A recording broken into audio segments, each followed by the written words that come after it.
में अनुमाने जो विवाह शंकर सन होई, दोष हो गुण सम कह सब कोई। नारद जी बोले, नैना देवी, मैंने जितने भी वर के दोष बताए हैं ना, वह दोष शिवजी में दिखाई दे रहे हैं। और यदि तुम्हारी बेटी का विवाह, पार्वती का विवाह यदि शिवजी से हो जाए तो ये जो अवगुण हैं ये दिव्य गुणों में मिल जाएंगे। क्योंकि भगवान शिव भावी के दुखों को मिटाने वाले। भावी कहते हैं प्रारब्ध। प्रारब्ध के दुखों को मिटाने की शक्ति यदि किसी में है तो वो शंकर जी में है। प्रारब्ध किसे कहते हैं? हमारे जीवन में दुख लिखा है तो वो मिलेगा ही मिलेगा। पर यदि तुम शंकर बाबा की भक्ति का दबल, यदि तुम शंकर जी पर जल चढ़ूंदा, महामृत्युंजय को आप जप कदा, तो हमारे जीवन में जो दुख लिखूं वो नहीं आएगा। शंकर जी उसको टाल सकते हैं। बोलो जय श्री राम। जैसे दीपक देखो, दीपक, अब आपने एक दीपक जलाया, अब दीपक पर आपने कोई शीशा नहीं लगाया, कोई आड़ नहीं लगाई, तो क्या होगा? हवा आएगी और बुझ जाएगा। पर दीपक बुझे नहीं, जलता रहे और हवा भी चलती रहे, तो क्या करना पड़ेगा? तो शीशा लगाना पड़ेगा या कनस्तर रखना पड़ेगा, ताकि हमारा दीपक पर हवा भले ही चले, इस पर आंच ना। उसी प्रकार हमारा जीवन भी दीपक जैसा ही है। इस जीवन में सुख और दुख लिखा हुआ है, कभी कभी बड़े बड़े दुख। पर यदि हम शंकर बाबा की भक्ति करते हैं तो जो महा दुख होते हैं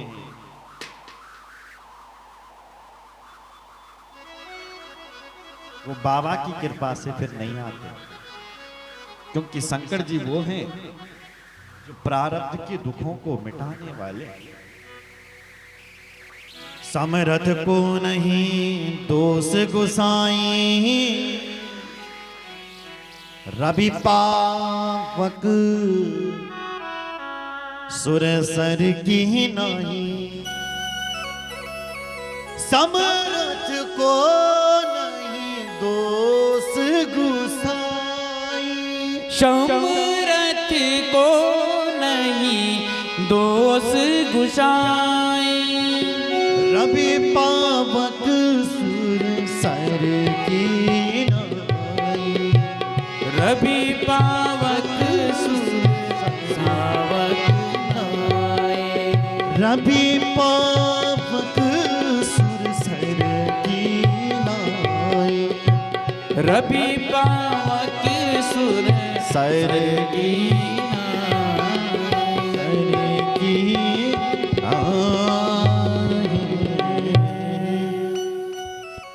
इसलिए भगवान शिव सामर्थ्यवान है और सामर्थ्यवान व्यक्ति कुछ भी कर सकता है।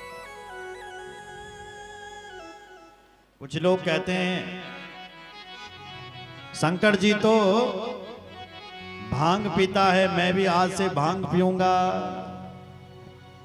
शंकर जी भांग लो पियो तो मैं क्यों नहीं पी सकूं? तो भाई तो शंकर जी तो मेरे भाई जहर भी पीते हैं। क्या तुम जहर पी सकते हो?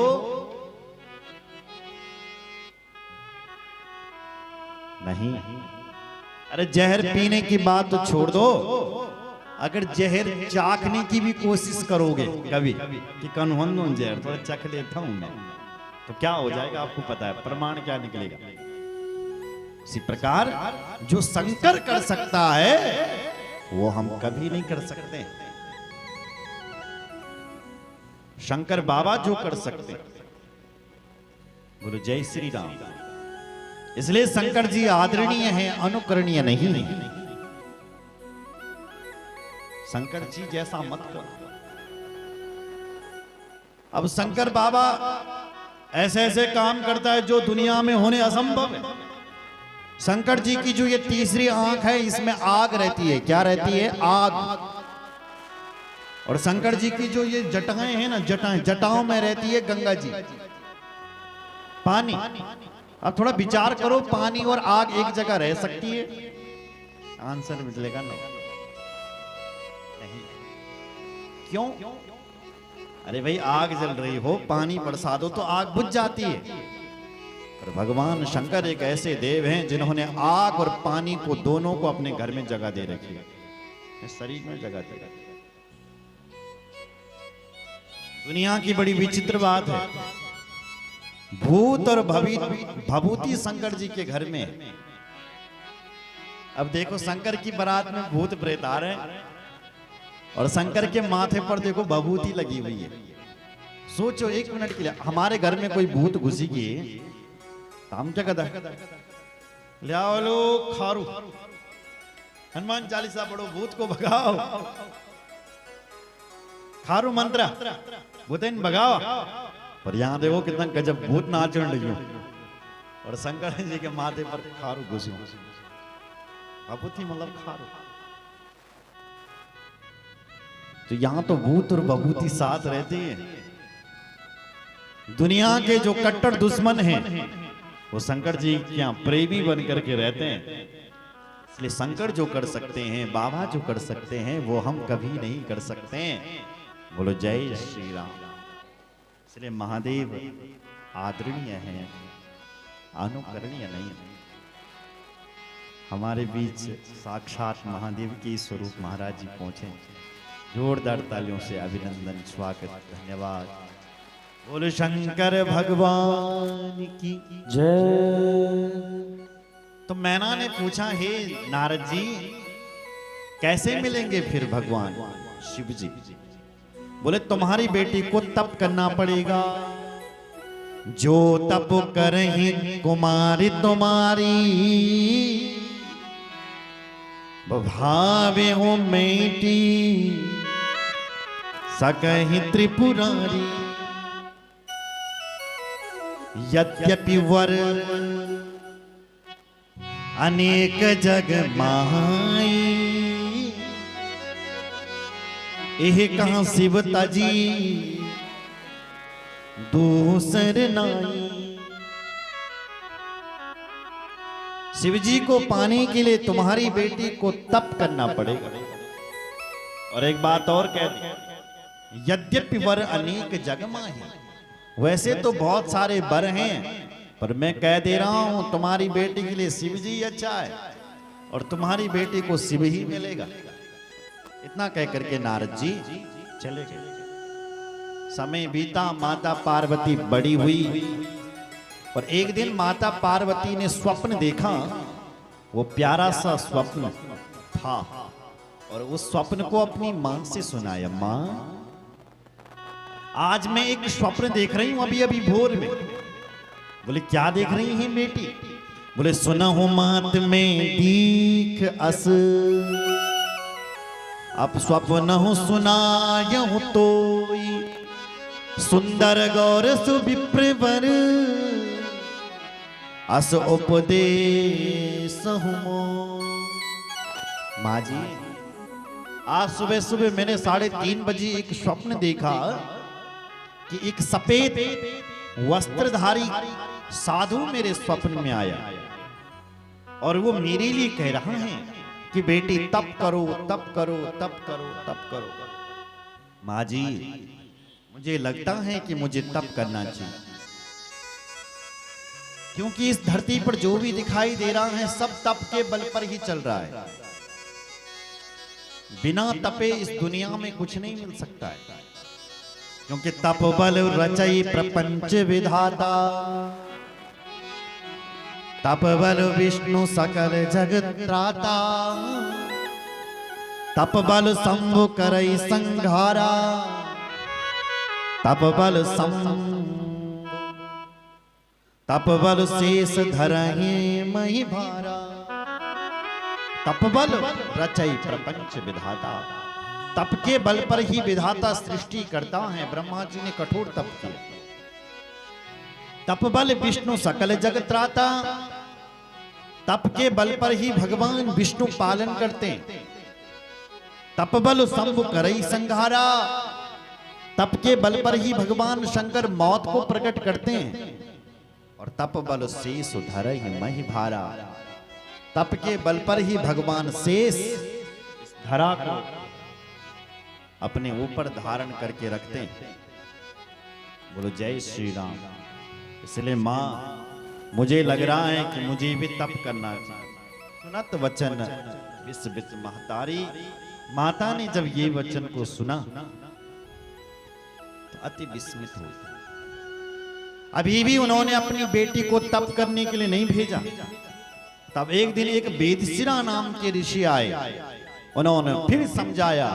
और अब पार्वती ने कहा तीसरी बार हो गई मां, अब मुझे जाना चाहिए और अब की बार नहीं रुकी। और निकल वन में गई और कठोर तप करने लगी। उर्धरि उमा प्राणपति चरना, उर्धरि उमा प्राणपति वीरा, उर्धरि उमा प्राणपति चरना, उर्धरि उमा प्राणपति चरणा, जाय विपिन लागे तप करना, जाय विपिन लागे तप करना, जाय विपिन लागे तप करना, जाय विपिन लागे तप करना, जाय विपिन लागे तप करना, जाय विपिन लागे तप करना, लागे तप करना, लागे तप करना।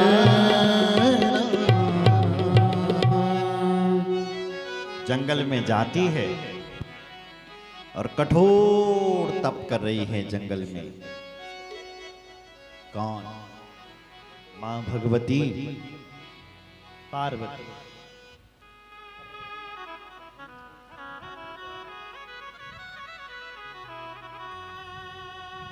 नित्य नव चरण उपज अनुराग, बिसिरी दे तपहि मनु लागा। नित नव चरण उपज अनुराग, शिव जी के चरण कमलों का ध्यान किया मां पार्वती ने।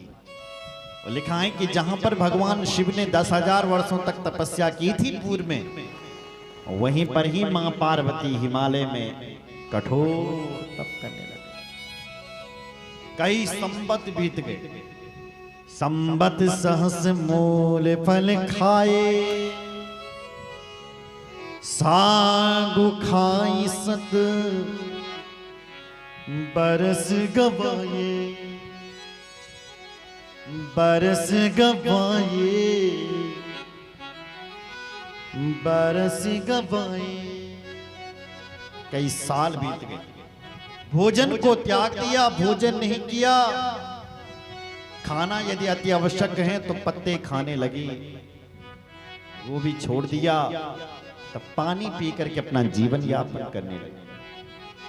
ये कथा सिखा रही है जीवन में कुछ काम करना है, आगे बढ़ना है, नई पीढ़ियों को तो शरीर का ध्यान नहीं रखना पड़ता है।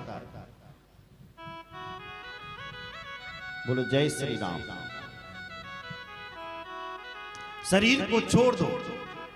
जब दुनिया में काम करने जाओ तो मैं शरीर नहीं हूं, मैं वो काम हूं, उसमें लग जाओ, तब वह लक्ष्य प्राप्त होता है।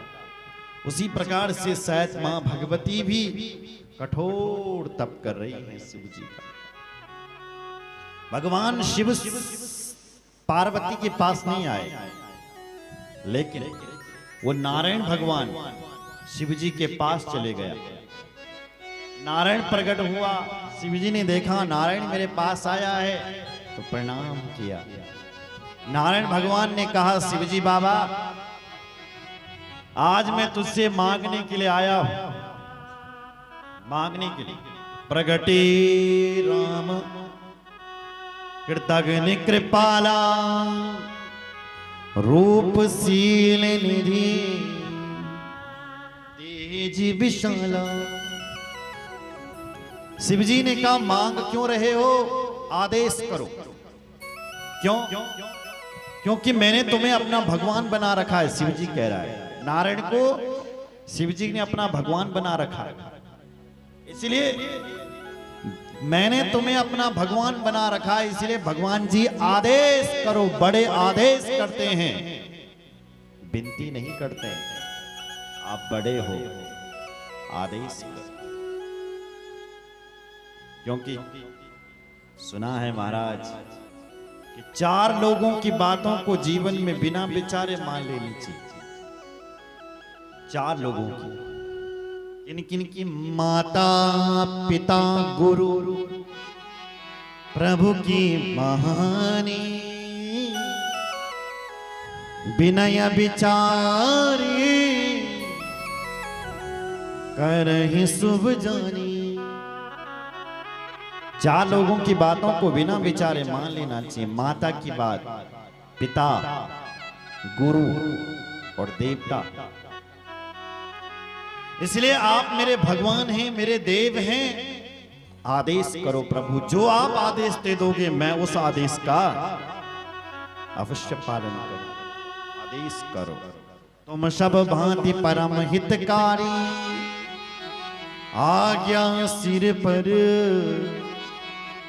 नाथ तुम्हारी, नाथ तुम्हारी, नाथ तुम्हारी। नारायण ने कहा आज्ञा मानोगे? बोले जरूर मानूंगा सरकार। बोले तो मेरी आज्ञा है कि तुम पार्वती से विवाह करो। पार्वती तुम्हारे लिए कठोर तप कर रही है। शिव जी ने कहा जो आज्ञा। इतना कहकर के नारायण तो अंतर्धान हो गया। शिव जी ने कहा क्या सचमुच मेरे लिए पार्वती तप कर रही होगी? तो कर तो रही है, तो थोड़ा परीक्षा लेकर के देखते हैं जरा।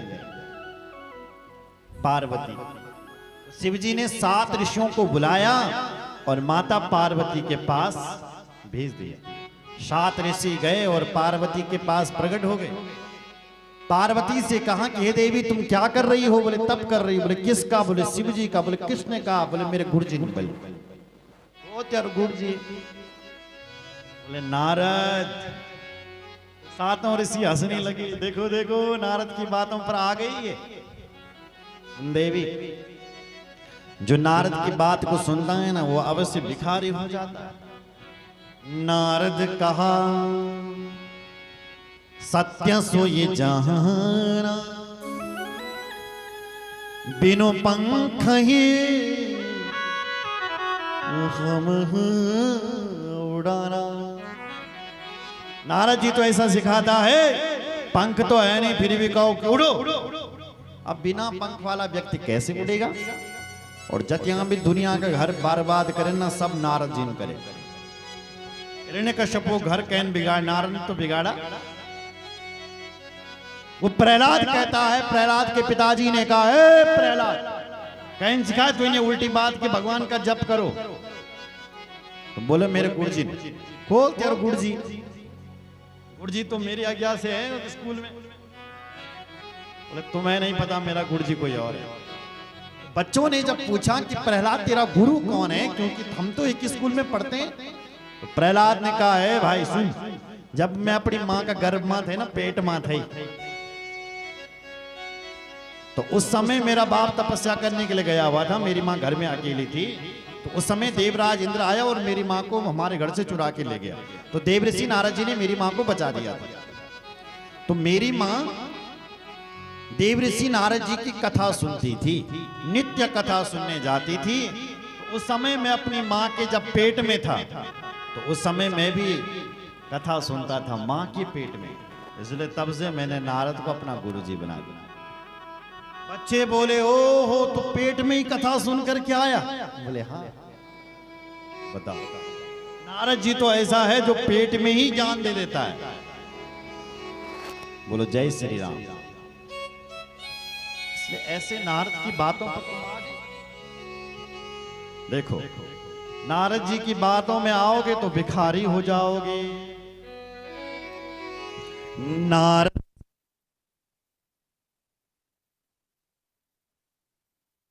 सीख जे सुनहि नर नारी, अवश्य होय तजी